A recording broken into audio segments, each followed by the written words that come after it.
सुनते रहिए श्री दत्त पुराण कथा, जो वासुदेवानंद सरस्वती जी द्वारा कृत है। भक्ति के मार्ग पर चलते रहिए और प्रभु गुण गाते रहिए। बोलिए दत्तात्रेय भगवान की जय हो। अब सुनते हैं दत्त पुराण अग्रिम भाग। ऋषि शांडिल्य कहते हैं, जो सभी प्रकार की उपाधियों से मुक्त होकर अपने स्वस्वरूप में स्थित हो जाता है, वह सच्चिदानंद को प्राप्त कर लेता है।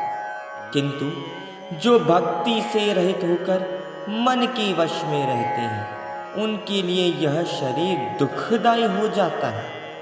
हे यतिवर, जो सम, विषम, घृणा और दोष आदि से परे रहकर सभी के प्रति समदृष्टि से व्यवहार करता है, वह सच्चे अर्थों में योगारूढ़ कहलाता है। ऐसा महापुरुष प्रकृति के आनंद से परे, इंद्रियों के परे स्थित ब्रह्म ज्ञान में पूर्ण संतोष प्राप्त कर लेता है। भगवान दत्तात्रेय सद विवेक बुद्धि से जो असत का त्याग कर परम तत्व में लीन हो जाता है, वह सच्चा त्यागी कहलाता है। इस प्रकार जो निष्कलंक निर्मल चित्त वाला होता है, वह न तो माया के आवरण से प्रभावित होता है और न ही विक्षेप शक्ति से विचलित होता है। वह निरंतर उत्कृष्ट योगारूढ़ स्थिति में स्थित रहता है। हे भगवान दत्तात्रेय, आप मोह को पास नहीं आने देते। आप अजन्मा हैं, इसीलिए मृत्यु का कोई भय नहीं है। आप ही मृत्यु को जीतने वाले महामृत्युंजय हैं। हे भक्तवत्सल, कृपा कर हमें भी उस श्रेष्ठ पद के योग्य बनाइए। हमें भी यति श्रेष्ठ बनाकर हमारी इंद्रियों का नियंत्रण कराइए और हमें कैवल्य पद का अधिकारी बनाइए।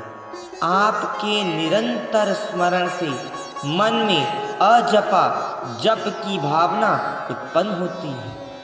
वेद त्रय के अध्ययन से भक्त को विनय एवं शक्ति प्राप्त होती है। करुणा से परिपूर्ण भगवान दत्तात्रेय की भक्ति से ही विनय को बल प्राप्त होता है और उनके अनुग्रह से ही भक्त उनकी कृपा के अधिकारी बनते हैं। श्री दत्त भगवान की प्रेरणा से उनके महात्म्य का गान करने के लिए जो उत्साहित हुए, उनमें ऋषि शांडिल्य भी हैं। वे ब्रह्म ऋषि पद पर प्रतिष्ठित हैं, महान मुनियों में गिने जाते हैं और वेद एवं वेदांगों में पूर्ण निपुण हैं। उन्होंने अपने आश्रमोचित कर्तव्यों का निर्वाह करते हुए लोक कल्याण के लिए भक्ति साधना की। भगवान दत्तात्रेय के चरण कमलों में स्थान प्राप्त करने के लिए दोनों प्रकार के वैराग्य को समान महत्व दिया गया है। पहला, गृहस्थाश्रम में रहकर निष्काम भाव से समाज की उन्नति के लिए कार्य करना, और दूसरा, व्रत, साधना एवं योग का मार्ग अपनाकर योगी बनना। जो गुरु के समीप रहकर उनकी सेवा करता है और विनय भाव से ज्ञान प्राप्त करता है, वही अंततः वांगमान सातीत परब्रह्म साक्षात्कार का अधिकारी बनता है। यमेव वृणुते स तेन लभ्यः, अर्थात ईश्वर की कृपा से ही ब्रह्म ज्ञान की प्राप्ति संभव है। अन्य सभी साधन मात्र सहायक होते हैं और निष्काम भक्ति के पथ पर स्थिरता प्रदान करते हैं। हे यति श्रेष्ठ शांडिल्य, अब आप महर्षि अथर्व के पास पहुंचकर उन्हें प्रणाम करें और निवेदन करें। हे भगवान, मैं आपसे ब्रह्म विद्या को हृदयंगम करना चाहता हूँ। कृपया मुझ पर अपनी कृपा करें और मुझे आत्मज्ञान प्रदान करें। आपकी शुश्रूषा करके गूढ़तर आध्यात्मिक ज्ञान पाने के लिए सद्गुरु की सेवा हेतु तत्पर हूँ, जिसे प्रेम पूर्ण अनुशासन के साथ हृदय ग्रंथियों में सुगुप्त आत्म तत्व की उपलब्धि होती है। यह ज्ञान केवल गुरु कृपा से ही सुलभ होता है और यही सुरक्षित पथ है, क्योंकि सद्गुरु भी बाधाओं को दूर करने में सक्षम होते हैं। इस प्रकार विनीत भाव से शिष्य ने सद्गुरु अथर्व ऋषि से प्रश्न किया। तब उनकी जिज्ञासा स्पष्ट थी। श्रद्धा, भक्ति, ध्यान, योग आदि साधनाओं के विषय में जिनके लिए त्याग वृत्तियों की आवश्यकता थी, गुरु उपदेश की विशेषता यह है कि वह त्रिकाल, भूत, भविष्य और वर्तमान में संभावित मानसिक एवं दैहिक अंतरायों को दूर करने में सक्षम होता है। गुरु हमेशा आध्यात्मिक उन्नति में साक्षी भाव से विद्यमान रहते हैं। सद्गुरु की कृपा से अविकारी तत्व के सत्य स्वरूप अनंत ज्ञानमय आत्म तत्व का बोध संभव होता है। जागृत अवस्था में तथा स्वप्न अवस्था में इंद्रियों से प्राप्त जानकारी स्मृति या प्रत्यक्ष अनुभव द्वारा जानी जाती है।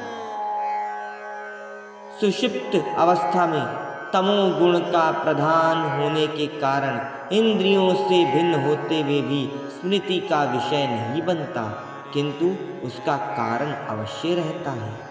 परंतु तुरीय अवस्था में प्रत्यक्ष एवं अनुमान से भिन्न अतीन्द्रिय अनुभव ही ज्ञान स्वरूप हो जाता है। ईश्वर व्यापक और अनंत स्वरूप है। वह देश, काल या रूप से व्याप्त नहीं होता। यह सभी तत्व ईश्वर के अधीन माया द्वारा विक्षेप शक्ति से भासमान होते हैं।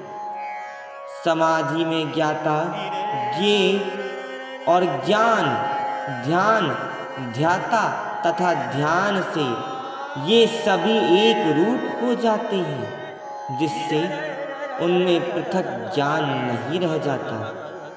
केवल ज्ञान की अनुभूति शेष रहती है। उपनिषदों तथा वैदिक साहित्यों में ब्रह्म को सत्य, अनंत और ज्ञान स्वरूप माना गया है।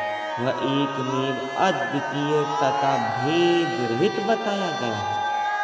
परंतु जब ब्रह्म एकमेव अद्वितीय है, तो प्रकृति, अव्यक्त, माया आदि का आविर्भाव कहाँ से और कैसे हुआ? यह प्रश्न स्वाभाविक रूप से उत्पन्न होता है। आगे सुनने के लिए बने रहिए हमारे साथ और सुनते रहिए श्री दत्त पुराण कथा, जो श्री वासुदेवानंद सरस्वती जी द्वारा कृत है। बोलिए श्री दत्तात्रेय भगवान की जय हो।